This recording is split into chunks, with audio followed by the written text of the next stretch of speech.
जय माँ लक्ष्मी। माँ लक्ष्मी काहींकी रोष कले। मार्गशीर मास गुरुवार रे प्रत्येक ओडिया घरे लक्ष्मी पुराण पढ़ा हुए।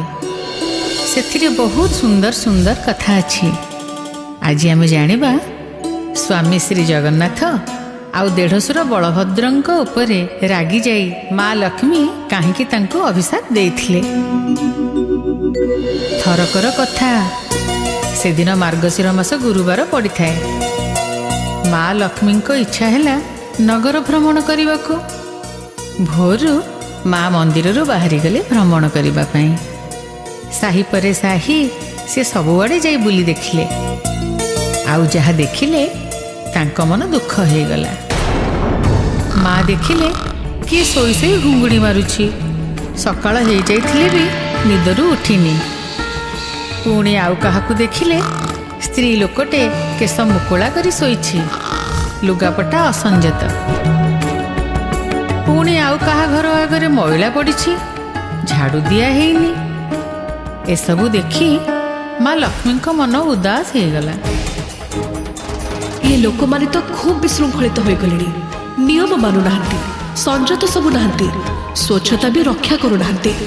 एमाने इपरि हेले सुखरे रहिबे केमिति? एमिति भाबु भाबु माँ जाई पहुँचिले गोटे साहीर शेष मुंड घरे। सेठी हरिजन साही थिला। गोटे घरू लक्ष्मी को वंदना भासी आसुथिबा सुनी माँ सेठी अटकी गले। से अनुभव कले घर भितरु धूप झुणार बास्ना भासी आसुछि। माँकर उत्साह बढ़िला। किए से घरे रहुछि बोली देखिबा पाई से घर द्वार पाखरे जाई पहुँची गले। देखिले से माटी घर गोबर पानी रे सफा होईछि। कांथरे सुंदर सुंदर धान सीसार चिता पड़िछि। आउ घर भितर आड़क लक्ष्मी पाद चिता अंका होईछि। पद्म फूल आउ लक्ष्मी पाद चिता नहीं माँ लक्ष्मींकर श्रद्धा हैला।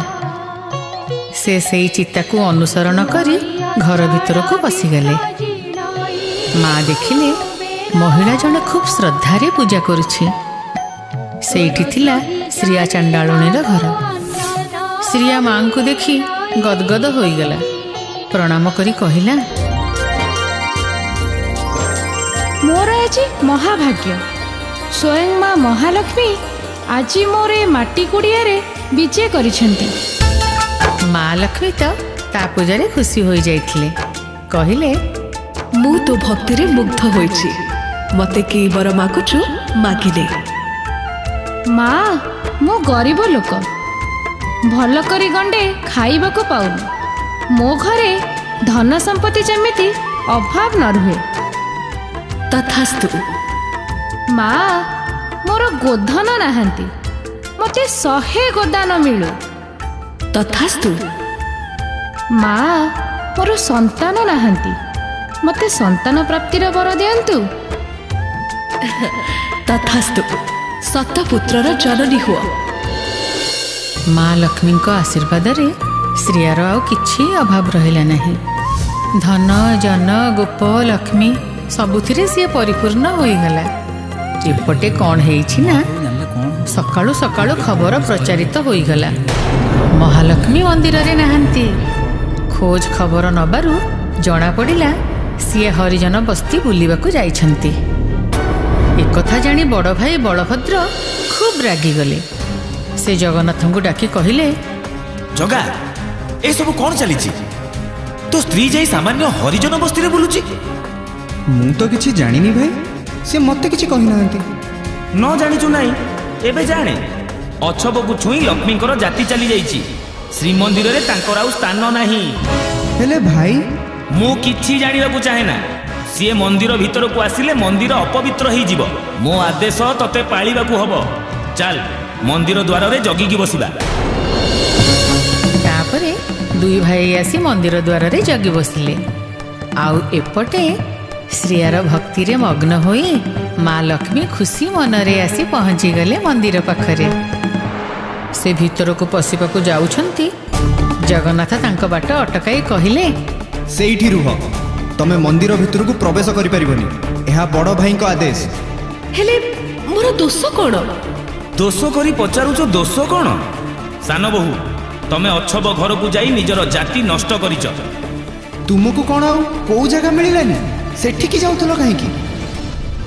ଭଗବାନ ହେଇ ତମେ ଭକ୍ତର ଜାତି ଖୋଜୁଛ? ତମେ ତ ପୁଣି ସବୁରେ ଅଇଁଠା ଖାଇଥିଲ, ସେତେବେଳେ ତମର ଜାତି ଚାଲି ଯାଇନଥିଲା। ଏବେ ମୋ ବେଳକୁ ଯୁକ୍ତି କର ନା। ବଡ଼ ଭାଇଙ୍କ ଆଦେଶ ଅମାନ୍ୟ କରିବାକୁ ମୁଁ ଅକ୍ଷମ। ଯାଅ, ଚାଲି ଯାଅ ଏଠୁ। ମୋର 10 ଦୋଷ କ୍ଷମା କରିବାକୁ ବିବାହ ବେଳେ ମୋ ପିତା ବରୁଣଙ୍କୁ ତମେ ବଚନ ଦେଇଥିଲ। ଏଇ ଗୋଟାଏ କହିଲି ତ, ଚାଲି ଯାଅ। ତମେ ଆମକୁ ଛୁଇଁଲେ ଆମେ ଅପବିତ୍ର ହେଇଯିବୁ। ଲକ୍ଷ୍ମୀ ଯେତେ କହିଲେ ବି ଦୁଇ ଭାଇ କିଛି ଶୁଣିଲେନି। ମା ଲକ୍ଷ୍ମୀଙ୍କ ଆଖିରୁ ଲୁହ ଝରି ପଡ଼ିଲା। ସେ ଗୋଟି ଗୋଟି କରି ପିନ୍ଧିଥିବା ସବୁ ଅଳଙ୍କାର ଖୋଲି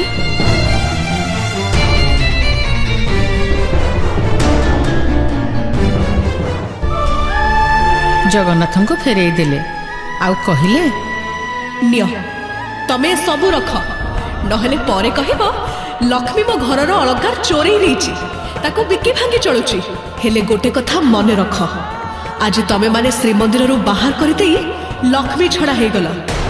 ସ୍ୱାମୀ ବୋଲି ଅହଙ୍କାରରେ ମତେ ବାହାର କରିଦେଇଛ, କିନ୍ତୁ ତୁମର ଏ ପୁରୁଷ ଅହଙ୍କାର ରହିବନି। ନାରୀ ଏବଂ ପୁରୁଷ ମିଶିଲେ ଏ ସୃଷ୍ଟି ସୁନ୍ଦର ହୋଇଛି। ଆଜି ଅପବାଦ ଦେଇ ଯେଉଁ ଲକ୍ଷ୍ମୀକୁ ଘରୁ ବାହାର କରିଦେଉଛ, ସେଇ ଲକ୍ଷ୍ମୀ ବିନା ତମକୁ ଅନ୍ନ ବସ୍ତ୍ର ବି ମିଳିବନି। ଏହା କହି ଭୀଷଣ ରୋଷ କରି ମା ଲକ୍ଷ୍ମୀ ସେଠୁ ଫେରି ଆସିଲେ। ଜଗନ୍ନାଥ ଓ ବଳଭଦ୍ର ମନ୍ଦିର ଭିତରକୁ ଗଲେ। ହେଲେ ମା ଲକ୍ଷ୍ମୀ ଏବେ ଯିବେ କୁଆଡ଼େ? ରହିବେ କୋଉଠି? କରିବେ କ'ଣ? ତାଙ୍କ ଅଭିଶାପ କ'ଣ ଫଳିବ? ଏସବୁ ଆମେ ଜାଣିବା ଲକ୍ଷ୍ମୀ ପୁରାଣର ପରବର୍ତ୍ତୀ ଭିଡ଼ିଓରେ। ଜୟ ମା ଲକ୍ଷ୍ମୀ।